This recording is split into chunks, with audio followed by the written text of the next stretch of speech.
25শে জানুয়ারি বাগদান সারলেন ছোট পর্দার জনপ্রিয় অভিনেত্রী অদ্রিজা রায়।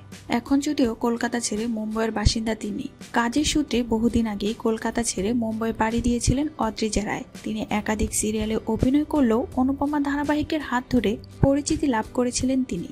সেই অদ্রিজা এবার বসতে চলেছেন বিয়ের পিঁড়িতে। তার আগে একবার দক্ষিণ স্টাইলে বাগদান পর্ব সারলেন তিনি।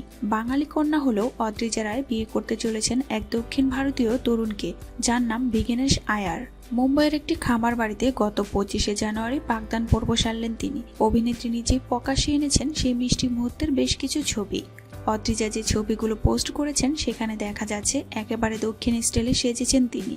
একটি লাল রঙের কাঞ্চিবরম শাড়িতে সেজেছেন তিনি, তুলে ধরেছেন দক্ষিণী ঐতিহ্যকে, সঙ্গে মানানসই গয়না ফুলের অলংকার। অন্যদিকে বিঘ্নেশ পরেছিলেন একটি সাদা রঙের দক্ষিণী লুঙ্গি এবং নীল রঙের পাঞ্জাবি। বাগদান পর্ব যেখানে সম্পূর্ণ হয় সেই গোটা স্থান সাজানো হয়েছিল ফুলের সাজে। বাগদান পর্বের বেশ কিছু ছবি শেয়ার করে অভিনেত্রী লেখেন, এমন একজন মানুষের সঙ্গে বন্ধনে বাঁধলাম যে ভালোবাসা সারা জীবন চেয়েছিলাম আমি। একটা সাধারণ হ্যালো থেকে সারা জীবনের পথ চলা শুরু হলো। একটি সাক্ষাৎকারে অদ্রিজা জানিয়েছিলেন, এক কমন বন্ধুর মাধ্যমে আলাপ হয়েছিল তাদের। প্রথম দর্শনেই একে অপরকে ভালো লেগে যায় তাদের। এরপর সোশ্যাল মিডিয়ার মাধ্যমে শুরু হয় কথাবার্তা এবং পরেই সেটি পরিণত হয় বন্ধুত্বে।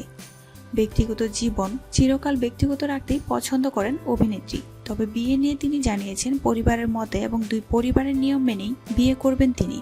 অভিনেত্রী এও জানিয়েছিলেন বিয়ে নিয়ে খুব একটা তাড়াহুড়ো করতে চান না ঠিকই, কিন্তু খুব দেরিও করবেন না তিনি।